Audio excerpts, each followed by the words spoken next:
What's going on, everybody? Good morning. Happy Friday. Hope you guys are doing well. That's right. The green screen is back. Not that I really understand what I did to make it work again, but the important thing is it is working again. And we've got more rookies to talk about. We've got more deep dives to get into here.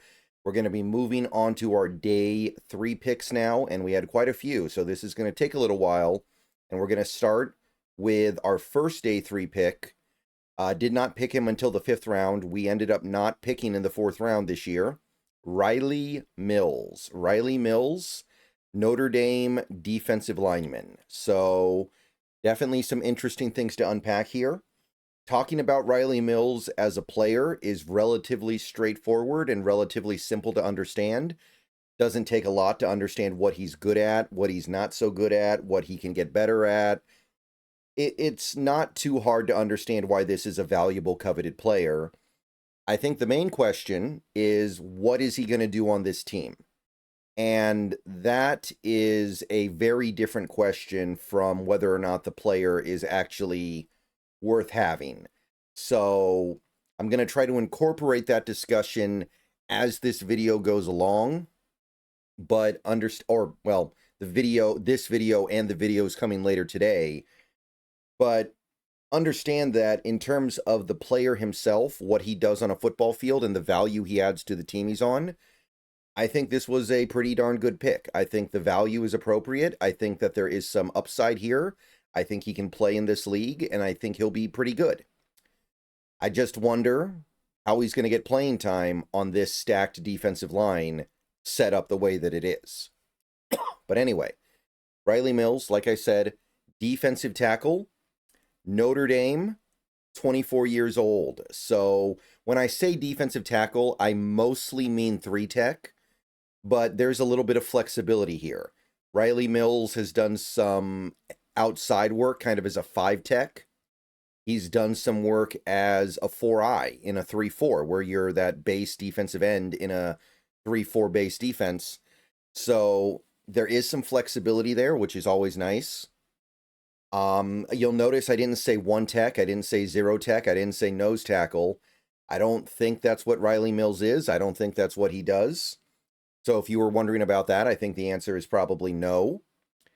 But Rylie Mills did his job across multiple roles for Notre Dame over the last several years. And he's going to be 24 when the season starts still, so he is an older prospect. He's been in college football for a while here. So we are talking about somebody that has played a good amount of college football so far. Before I go any further, please like this video if you haven't already. Subscribe if you're new. Click the bell for notifications. Become a channel member for $2 a month. Those are the best ways to help support the channel. We're doing Rylie Mills by the numbers first. You may notice I don't have any combine data in terms of drills because he didn't do drills because he was injured. What I can say is that as far as interior defensive linemen go, if you're looking at him as one, because I think that's probably the right framing for him, 6'5" and 3/8, which is 93rd percentile. He's very tall for an interior defensive lineman. 291 pounds, so he's very lean for an interior defensive lineman. 291 is pushing it, which is why some people think his best role will be like the base end in a 3-4 defense. So 3-tech, you're kind of pushing it here. 291 is pushing it as a 3-tech most of the time. Maybe he ends up being more effective as a 5-tech in the NFL. I wouldn't be amazed. 15th percentile. Arms are a little bit short, but not super short. 30th percentile, 32 and 5/8. It's okay. So he's got okay arm length. It's not good, but it'll get the job done. 9 and 7/8 inch hands. That's 42nd percentile. So he's got pretty close to average size hands. So he's uniquely shaped. I'll put it to you that way. Atypically shaped. Again, no combine stuff. There was some stuff from previous estimates, but I'm not going to get into those because they're speculative. I'll talk about them a little bit later, but that's the data we have to go on. So anyway, he's been playing for Notre Dame since 2020, the COVID year. He did not play very much in that first year. He played 10 games, a total of 141 snaps. So he gave you about 14 snaps a game on average, 14 to 15 snaps a game on average, 7 tackles, 2 for loss, half a sack, 6 quarterback pressures, and remember, PFF pressures, they are pretty generous, 2 stops, and for those of you wondering what a stop is a tackle that is considered to be a success on the part of the defense. So basically a stop for a short gain given the down and distance, and then 1 penalty committed. So not much to say here. He mostly played pass rush situations, 51 run defense snaps, 89 pass rush snaps. Basically everything he did was on the defensive line, lined up in B gap. He pretty much lived exclusively in B gap, and he graded out fine. But it's a small sample size. 64.8 doesn't tell us a whole lot. 76.8 tackle grade's nice. But we're looking for more information before we make any conclusions about Rylie Mills. So let's keep on going to the next one. Start to slowly get somewhere in 2021. 13 games, averages a little more than 20 snaps a game. So now he's actually part of the rotation. 16 tackles, 3 for loss, 3 sacks. So all the tackles for loss are sacks. 19 pressures. Okay, we're moving on up here. His snap count didn't even double, but his pressure count tripled. 8 stops. So a pretty good percentage of his tackles are stops, although you would kind of expect that for a defensive lineman. 1 penalty committed. Mostly plays pass rush downs, 152 to 118 run defense. Pretty much exclusively on the defensive line. A good amount of B-gap stuff, but he also lines up over the tackle a lot. 76 of his snaps were over the tackle, and he also played 39 snaps outside the tackle as like a pure edge. So there was some versatility going on here that should get your attention. 76 over and 39 outside. That's over 100 snaps lined up as a defensive end. Now, this is a long time ago, but it's worth noting he did it. Graded out fine. Again, really good tackling grade. He can tackle. Pass rush grade was good too. Overall, decent rotational piece, but we still need more. We need more information, need more data. Got to keep on going through the information that we get from his raw numbers. So 2022 next. This was kind of his first year as a really key, integral part of the Notre Dame defense. 13 games, but over 400 snaps. So now you're talking about more than 30 snaps a game, 24 tackles, 6 for loss. So his numbers are going up, kind of commensurate with the increase in his snap count, admittedly. 3.5 sacks, 23 pressures, 2 missed tackles, the first missed tackles of his career, and 10 stops. So you're seeing mostly the same stuff. I wouldn't say that he dramatically improved this year. He just played a little bit more, but being able to play more than 30 snaps a game is important. Again, mostly pass rush snaps, 243 to 168 run defense snaps. A little bit in coverage, but insignificant. Pretty much everything is a defensive lineman. Lined up at defensive tackle mostly, over 200 snaps in B gap. But we also had 67 over tackle snaps and 140 outside tackle snaps. So he's playing a lot of edge. That's almost half of his snaps lined up at end, either over the tackle or outside the tackle. Grades went up a little bit.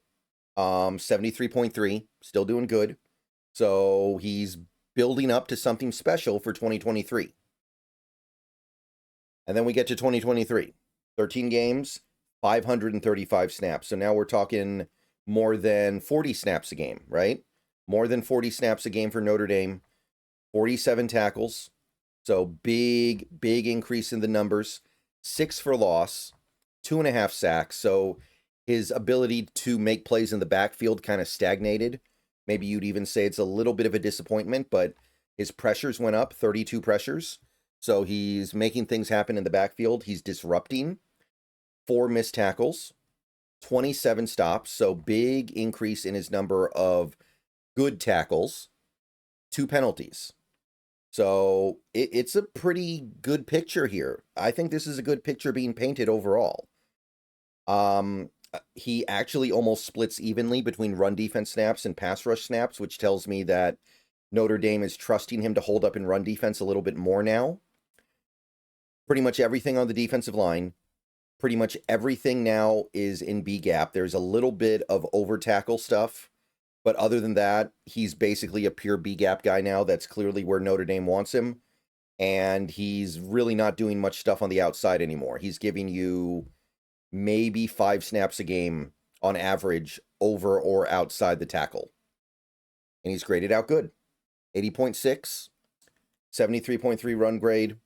Tackling grade is a little bit of a disappointment after the last few years, but still above C level. Pass rush grade has now become really good. So he's turning into something pretty nice here, man. And 2024 was probably his best year yet, and it would have been even more so if not for his injury. He only got to play in one of Notre Dame's playoff games because he got hurt.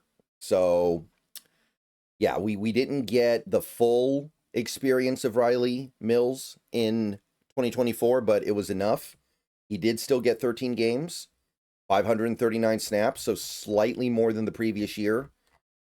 His tackle numbers went down 37, but he added 9 tackles for loss, including 7.5 sacks. So he was a much more prolific sacker in 2024. So good stuff there.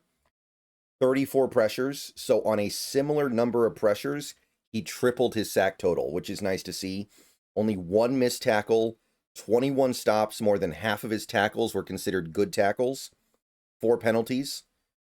Mostly pass rush snaps, but that more reflects Notre Dame and Notre Dame being really good. So they're usually playing from ahead. Pretty much everything on the defensive line, mostly playing B gap. Little bit of stuff over the tackle, but you're talking about, again, like 5 to 6 snaps a game playing end, and that's about it. So most of the time, like more than 80% of the time, he's in B gap. That's clearly where his strength is. You can see how he's graded out. Not as good as last year overall. His run defense grade takes a dip. Tackling and pass rush remain really good, though. So overall, it's still painting a nice picture of a player that may end up not being able to do everything in the NFL, but can clearly do some stuff. Okay, so you look at the totals. These are his career totals in terms of stats, just the numbers. 62 games played, so a lot of games. A lot more games than some of the other guys we've looked at already in this series this year. 1,900 snaps, 131 tackles, 26 for loss, 17 sacks, 114 pressures. So as far as interior defensive linemen go, he's obviously not one of the top pressure guys in the country, but he's generating a pretty good amount of pressure. 7 missed tackles, so doing a pretty good job not missing opportunities to bring down ball carriers. I mean, what are we talking about? A rate of just over 5% missed tackles. 68 stops, that's more than half of his career tackles. 8 penalties. Mostly pass rush snaps, but also a lot of run defense snaps. I would look for him to be more of a pass rusher than run defender in the pros, for whatever that's worth. Pretty much everything on the defensive line, and a majority of his snaps by a pretty good margin come as a B-gap defender. He lines up on the edge a good amount, but that was pretty much exclusively in year 2 and year 3. The last 2 years, he has done very little defensive end work. I think mostly it's when Notre Dame goes base 3-4, he lines up over the tackle as like a 4-eye. So I wouldn't expect that. And by the way, that says outside behind my head. But it's worth noting. All right, so those are the numbers. Let me know what you guys think. I will see you guys later. Go Hawks. Those are the stats, but they only tell us part of the story. We're going to do another video in a few hours here. We're going to talk about more Rylie Mills information, and we're going to try to understand what he can bring to the table in 2025.